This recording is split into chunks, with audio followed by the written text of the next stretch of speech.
Hi everyone, this is Mommy Daisy, Tali, and Georgie. Welcome to our vlog!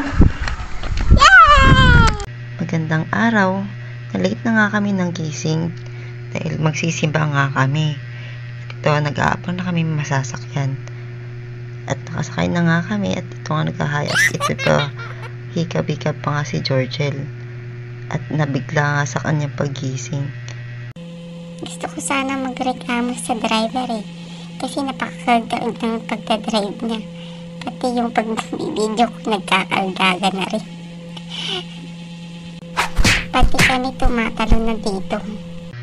Sa kalagitnaan na nga kami ng biyahe namin at dito malapit na nga kami sa may Capitol ng Malolos.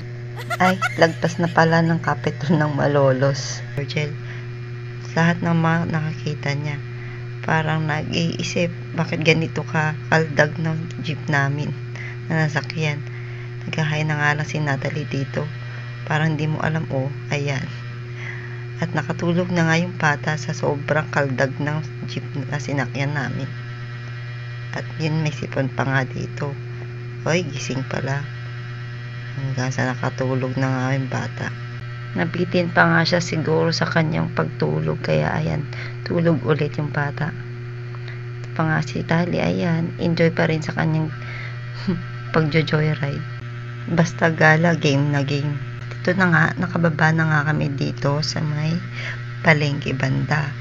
At ito, inaayos ko lang yung anak ko na maipaharap siya para makahiga ng maayos o nakaano yung ulo niya sa akin. Pinahawak ko muna kay Natalie yung cellphone. Ayan. Kawawa naman yung baby. Tulog pa ulit. Tatawid na nga kami dito. Ayan, papunta kami ngayon yan sa aming withdrawal ng pera. Magbabawas muna kami ng savings kasi gagamitin namin sa birthday ni Georgel bukas. Bibili ako ng mga candy na gagawin kong candy cake. Sorry naman. Ito na nga. Magwi-withdraw na muna tayo. Videographer ko muna dito si Tali. Pabalik na nga kami dito papuntang simbahan. At dito sa nadaanan namin ay traffic. Kasi mayroong mga nagpaparada ng mga santo. At ito na nga, papasok na nga kami niyan ng simbahan.